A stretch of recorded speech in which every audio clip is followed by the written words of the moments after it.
Hello friends, welcome to my channel biology का लड्डा। और आप सभी का बहुत बहुत वेलकम मेरे चैनल में। और हम स्टार्ट करने जा रहे हैं phylum protozoa. Phylum protozoa last 2 lectures हमने क्लासिफिकेशन के कर लिए हैं। क्लासिफिकेशन कौन कौन से बेसिस पे किया जाता है, बहुत सारे उसमें हमने टर्म्स डिस्कस कर लिए हैं। वो टर्म्स यहाँ पे हमें यूज होंगे आज। बहुत ज्यादा डिफाइन नहीं करूंगी यहाँ पर, क्योंकि ऑलरेडी मैं उन 2 वीडियोस में सब कुछ डिफाइन कर चुकी हूँ। तो हम थोड़ा सा क्विक वे में चलेंगे, ठीक है। टाइम वेस्ट नहीं करना है, हमारे पास इतना टाइम नहीं है कि हम टाइम वेस्ट करें। तो फाइलम प्रोटोजोआ स्टार्ट करते हैं।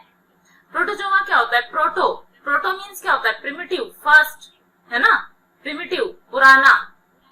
जोआ मीन्स जोआ या जू मीन्स क्या होता है? एनिमल, है ना। प्रोटो प्रिमिटिव एनिमल या फर्स्ट एनिमल, ठीक है। प्रोटोजोआ का मीनिंग होता है ये जो तुम्हारा इवोल्यूशनरी सिस्टम है, इसमें सबसे पुराने एनिमल्स होंगे, ठीक है। प्रिमिटिव एनिमल्स होंगे, फर्स्ट एनिमल्स होंगे। It comprises microscopic, primitive, unicellular और acellular animals. Unicellular means single celled animals होंगे। सिंगल सेल्ड एनिमल्स या इनको हम एसेलुलर भी बोलते हैं, क्योंकि जो वो वन सेल है, सिंगल सेल है, वो ही उनकी होल बॉडी है। तो ठीक है, यूनिसेलुलर की जगह हम उनके लिए एक टर्म यूज कर सकते हैं, असेलुलर, ठीक है। कोई सेल ही नहीं है, क्यों? क्योंकि वही सेल उनकी एक्चुअली बॉडी है। और ये प्रोटोजोआ वर्ड जो था, ये टर्म किसने दिया था? प्रोटोजोआ टर्म किसने दिया था? गोल्डफस्ट ने दिया था, ठीक है। साइंटिस्ट कौन थे? गोल्डफस्ट, जिन्होंने ये टर्म दिया था प्रोटोजोआ। इंपॉर्टेंट चीजों को नोट डाउन करते हुए साथ साथ चला करिएगा, ठीक है, कि कौन से हमारे इंपॉर्टेंट हैं। According to 5 kingdom of life by Whittaker, 5 kingdom classification किसने दिया था? 5 किंगडम क्लासिफिकेशन दिया था विटेकर ने। ये इंपॉर्टेंट है। 5 kingdom classification was given by Whittaker. Whittaker ने जो लाइफ थी उसे 5 किंगडम, कौन कौन से 5 किंगडम्स में डिवाइड किया था? एक बार बोलो मेरे साथ साथ। प्रोटिस्टा, सबसे पहले monera, then protista, fungi, plantae and animalia. ये 5 किंगडम्स थे जिसमें उन्होंने पूरे लिविंग सिस्टम को डिवाइड किया था विटेकर ने। और उसमें से ये प्रोटोजोआ टाइप के एनिमल्स या प्रिमिटिव एनिमल्स जो कि यूकैरियोटिक भी थे, उन्हें किस ग्रुप में रखा गया था? किस किंगडम में रखा गया था? किंगडम प्रोटिस्टा में रखा गया था उन्हें, ठीक है। किस किंगडम में थे ये? प्रोटिस्टा में थे। प्रोटिस्टा में सारे यूनिसेलुलर यूकैरियोटिक टाइप के ऑर्गेनिज्म थे। नेक्स्ट है protozoa exhibit protoplasmic level of body organisation. Protoplasmic level of body organisation means क्या होता है? इनकी बॉडी, ये level of organisation, body organisation हमने लास्ट लेक्चर में किए थे। Protoplasmic level of body organisation, cell, tissue, organ system, इस टाइप के लेवल ऑफ बॉडी ऑर्गेनाइजेशंस किए थे। इसमें से प्रोटोजोन्स कौन सा शो करते हैं? Protoplasmic level of body organisation. Protoplasmic level of body organisation क्या है? इनकी जो पूरी बॉडी होती है वो सिर्फ उसमें क्या होता है? प्रोटोप्लाज्म होता है, साइटोप्लाज्म प्लस न्यूक्लियोप्लाज्म, और वही उनकी होल बॉडी होती है। उसी के अंदर सारे लाइफ प्रोसेसेस परफॉर्म होते हैं, ठीक है। नेक्स्ट है बॉडी सिमेट्रिकल और असिमेट्रिकल हो सकती है। सिमेट्री देखी थी हमने, कई टाइप की सिमेट्री होती है, तो उन्हें हम उन प्लानर में कट कर सकते हैं कुछ एनिमल्स को। लेकिन कुछ एनिमल्स ऐसे होते हैं जो असिमेट्रिकल होते हैं, उनकी कोई भी सिमेट्री नहीं होती है। उन्हें हम किसी भी एक्सिस से 2 इक्वल हाल्स में, 2 मिरर्ड हाल्स में कट नहीं कर सकते हैं। उन्हें क्या बोलेंगे? Asymmetrical animals. नेक्स्ट है फ्री लिविंग और पैरासिटिक एनिमल्स। प्रोटोजोन्स में कुछ एनिमल्स फ्री लिविंग होते हैं एंड कुछ पैरासिटिक होते हैं। फ्री लिविंग एनिमल्स कौन कौन से हैं? कॉमन फ्री लिविंग प्रोटोजोन्स है हमारे amoeba, fresh water and marine water में रहता है। जनरली जो प्रोटोजोन्स हैं वो एक्वेटिक लाइफ शो करते हैं, ठीक है, पानी में रहते हैं। नेक्स्ट है यूग्लिना। यूग्लिना के बारे में एक बहुत इंटरेस्टिंग चीज है, क्या है? यूग्लिना को हम कनेक्टिव लिंक बोलते हैं between plant and animal. Euglena is connective link between plant and animal। ये सब चीजें आप अपनी नोटबुक बनाइए, उसमें नोट डाउन करते रहिए। लेक्चर देखने से या सिर्फ स्क्रीनशॉट लेने से काम नहीं चलने वाला आपका। नेक्स्ट है paramecium. Paramecium and Volvox. Volvox एक एल्गी है। जितने भी यूनिसेलुलर एल्गी हैं वे भी इसी में आएंगे, ठीक है। यूनिसेलुलर टाइप ऑफ एल्गी या यूनिसेलुलर यूकैरियोटिक कोई भी ऑर्गेनिज्म होगा वो इसी में आएगा। नेक्स्ट है पैरामीशियम। पैरामीशियम देखा होगा, इसे स्लीपर एनिमल भी बोलते हैं क्योंकि इसका स्ट्रक्चर जो होता है एकदम स्लीपर जैसा होता है, ठीक है। उसके बाद कुछ पैरासिटिक प्रोटोजोन्स हैं जो पैरासाइट के फॉर्म में रहते हैं फ्री लिविंग के अलावा। कौन कौन से हैं? Entamoeba histolytica, Entamoeba, Trypanosoma, Leishmania, Plasmodium, Plasmodium vivax. कुछ इसमें से हमें डिटेल में भी करने होंगे क्योंकि वो हमारे सिलेबस में है टीजीटी पीजीटी के। जियार्डिया, ट्राइकोमोनास एंड बेलेंटिडियम, ठीक है। ये सब सारे हमारे पैरासिटिक प्रोटोजोन्स हैं। इसमें हम डिटेल में कौन कौन से करेंगे? एंटमीबा, ट्रिपैनोसोमा, प्लाज्मोडियम वाइवॉक्स, ये सारे हम डिटेल में करेंगे। इसके अलावा ये मूव कैसे करते हैं? जितने भी ये एनिमल्स हैं, ये इनका लोकोमोटरी मेथड क्या होता है, मूव एक जगह से दूसरी जगह कैसे जाते हैं, सभी में अलग अलग मेथड होता है जाने का। प्रोटोजोन्स में जैसे अमीबा की बात करें, अमीबा आप लोगों ने देखा है या नहीं देखा है? कभी डायग्राम देखा तो होगा ही, बायो के स्टूडेंट हो, अमीबा तो सबने देखा होता है। ये रहा हमारा अमीबा। अमीबा का स्ट्रक्चर एक बार देखो, अमीबा में क्या क्या बना हुआ है। अमीबा एक तो असिमेट्रिकल है, अभी हमने पढ़ा था ना सिमेट्री क्या होती है।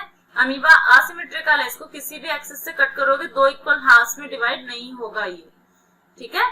और ये मूव करने के लिए क्या यूज करता है? Pseudopodia. Pseudo means false, podia means leg. False foot, ठीक है। फॉल्स फुट या फॉल्स लेग जो होते हैं उन्हें हम स्यूडोपोडिया बोलते हैं। इनका यूज करता है मूवमेंट के लिए। इसके अलावा मूवमेंट के लिए क्या यूज होता है? सीलिया। पैरामीशियम में अगर देखोगे ध्यान से, ये छोटे छोटे हेयर लाइक स्ट्रक्चर्स हैं इसके पूरी बॉडी पे चारों ओर। इन्हें हम क्या बोलते हैं? सीलिया बोलते हैं, ठीक है। सीलिया से भी मूवमेंट होता है। और ये हम एक देखेंगे यूग्लिना का स्ट्रक्चर। यूग्लिना में ये एक फ्लैजिला निकला हुआ है। ये क्या है? ये फ्लैजिला है यूग्लिना में, ये स्ट्रक्चर, इससे मूव करता है यूग्लिना, ठीक है। फ्लैजिला की हेल्प से यूग्लिना मूव करता है। तो ये तीनों लोकोमोटरी मेथड्स हैं, स्यूडोपोडिया, सीलिया एंड फ्लैजिला। इनकी हेल्प से ये एनिमल्स मूव करते हैं, ठीक है। नेक्स्ट है the number of nuclei varies from 1 to several. Some protozoans like paramecium show nuclear dimorphism. Nuclear dimorphism क्या है? जनरली हमने देखा होगा एक सेल के अंदर एक ही न्यूक्लियाई रहता है, एक ही न्यूक्लियस होता है। बट इसमें कुछ एनिमल्स ऐसे हैं जिनमें एक से ज्यादा भी न्यूक्लियस होते हैं। पैरामीशियम एक इसका एग्जाम्पल है। पैरामीशियम का स्ट्रक्चर देखो आप, ये रहा इसके रेड कलर का जो इसमें बना हुआ है सेंटर में, ये न्यूक्लियस है। दो न्यूक्लियस है, एक न्यूक्लियस साइज में बड़ा है और एक छोटा है। दोनों का नाम क्या है? एक है मैक्रोन्यूक्लियस, दूसरा है माइक्रोन्यूक्लियस, ठीक है। एक क्या है? मैक्रो बड़ा वाला न्यूक्लियस और एक माइक्रो, इसे हम बोलते हैं डाइमॉर्फिज्म। मार्फोलॉजी, दो टाइप की मार्फोलॉजी दिख रही है न्यूक्लियस की, यहाँ पर एक बड़ा है एक छोटा है साइज में। क्लियर? नेक्स्ट देखते हैं न्यूक्लियर डाइमॉर्फिज्म के अलावा और क्या हमारे पास स्पेशल है। यहाँ पर हाइलाइटर,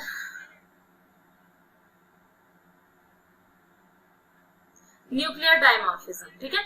न्यूट्रिशन, न्यूट्रिशन किस किस टाइप से होगा इन एनिमल्स में? न्यूट्रिशन का कौन कौन सा मेथड ये यूज करते हैं? न्यूट्रिशन के लिए अमीबा जैसे है ये होलोजोइक होता है, ठीक है। अमीबा कैसा होता है? होलोजोइक होता है। होलोजोइक क्या होता है? ये पूरा का पूरा फूड एक साथ इनगल्फ कर लेता है। अभी हमने स्ट्रक्चर देखा था अमीबा का, अब अमीबा को देखते हैं। इसके जो स्यूडोपोडिया होते हैं, फूड स्यूडोपोडिया, जैसे ही इसके कांटेक्ट में कोई फूड पार्टिकल आता है, इस टाइप का कोई फूड पार्टिकल जैसे ही इसके कांटेक्ट में आता है, ये क्या करता है? स्यूडोपोडिया ग्रो करना स्टार्ट कर देता है फूड को कैप्चर करने के लिए।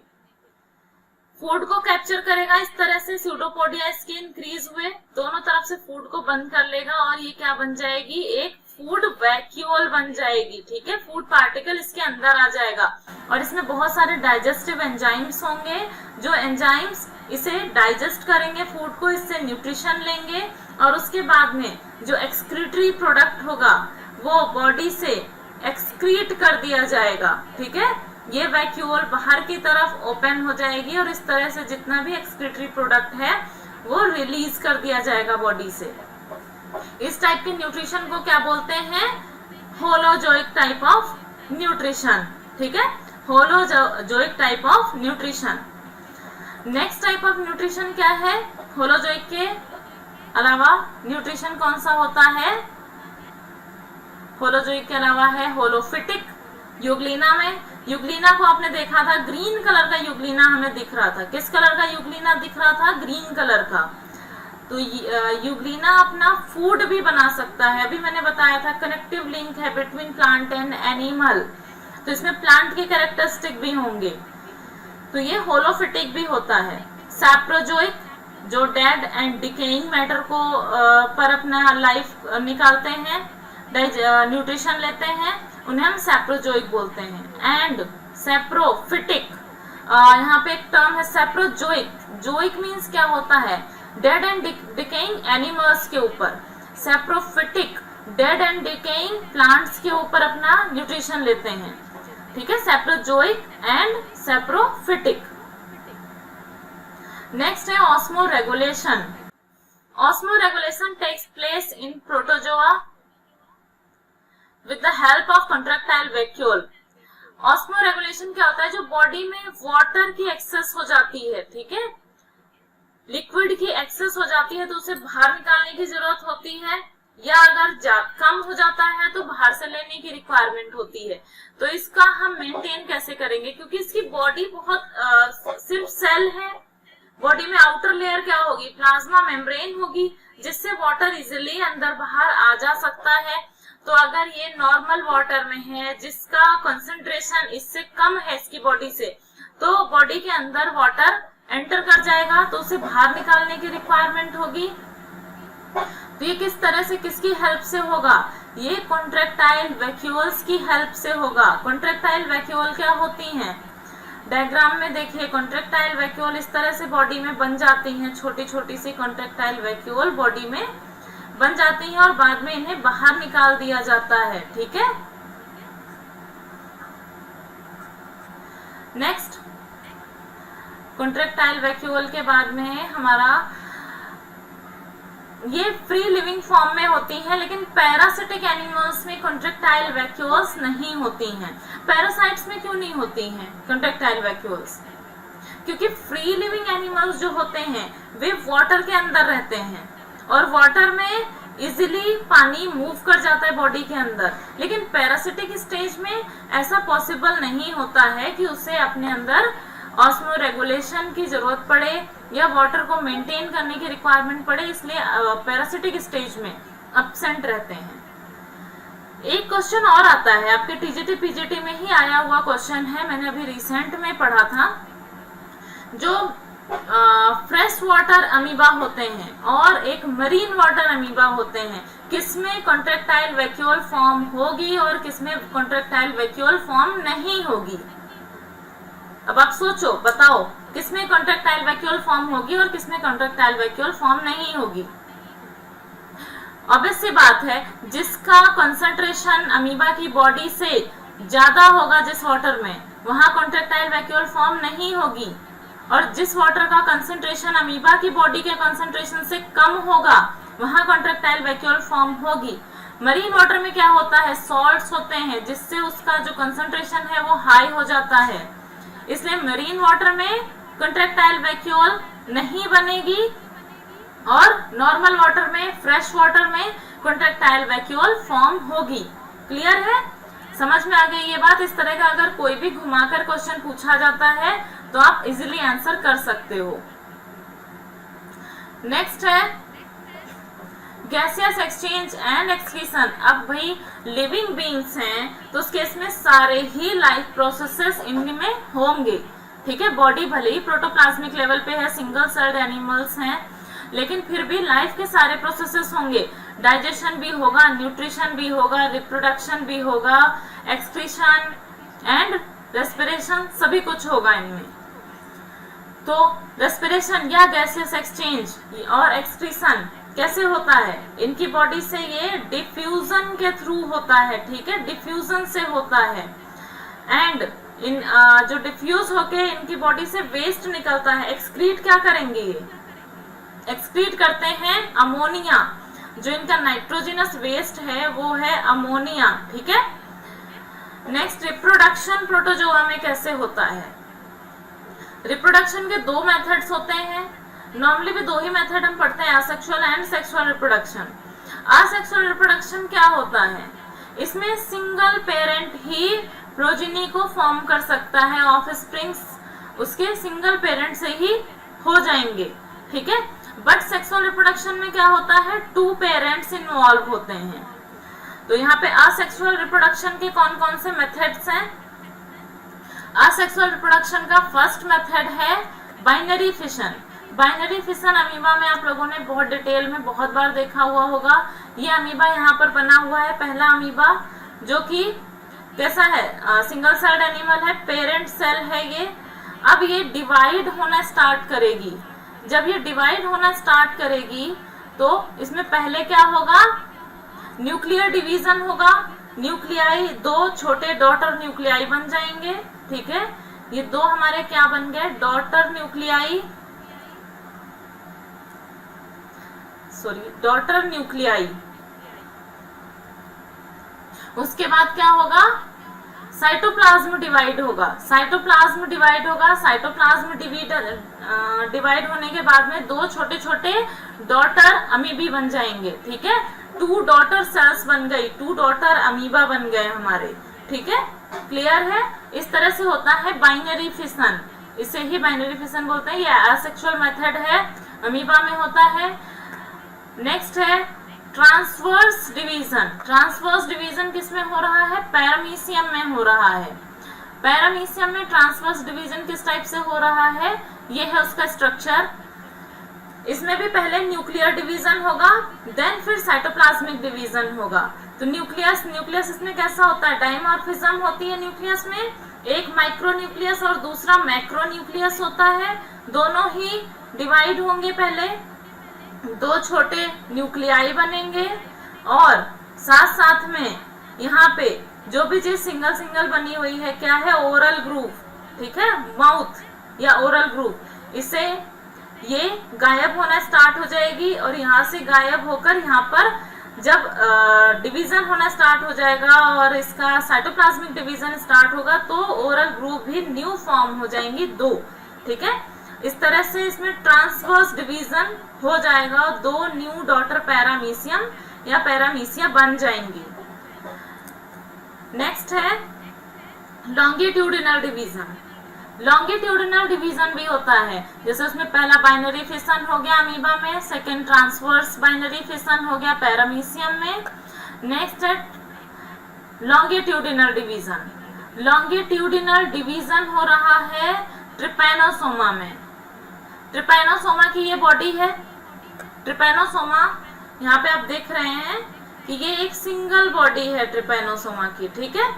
अब ये यहाँ से ट्रांसवर्स मैनर में डिवाइड होगी इस तरह से, ठीक है, इस तरह से डिवाइड हो गई बीच से। तो इस तरह से बीच से डिवाइड होकर एक ये ट्रिपैनोसोमा बन गया, एक ये ट्रिपैनोसोमा बन गया। इसी तरह से इसमें डिवीजन होता जाएगा तो एक स्ट्रक्चर भी बनता है, कैसा, ये स्टार लाइक स्ट्रक्चर जो मैंने यहाँ पे बनाया हुआ है, ठीक है।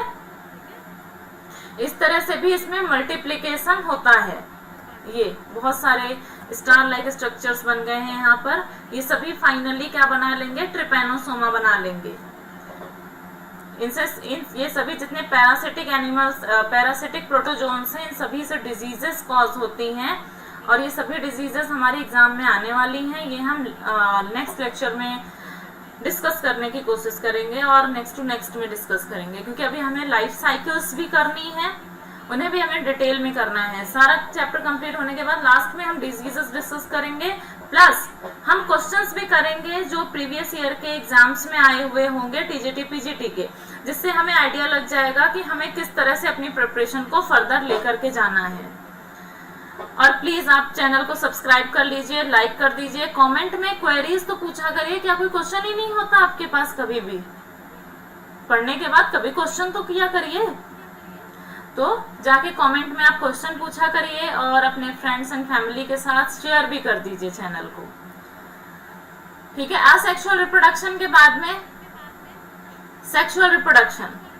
सेक्सुअल रिप्रोडक्शन क्या होता है, सेक्सुअल रिप्रोडक्शन किस टाइप से होता है? इनमें पैरामीशियम में होता है। ये पैरामीशियम में कॉन्जुगेशन मेथड होता है। कॉन्जुगेशन मेथड किसमें मिलता है? ये पैरामीशियम में। किस टाइप से होता है?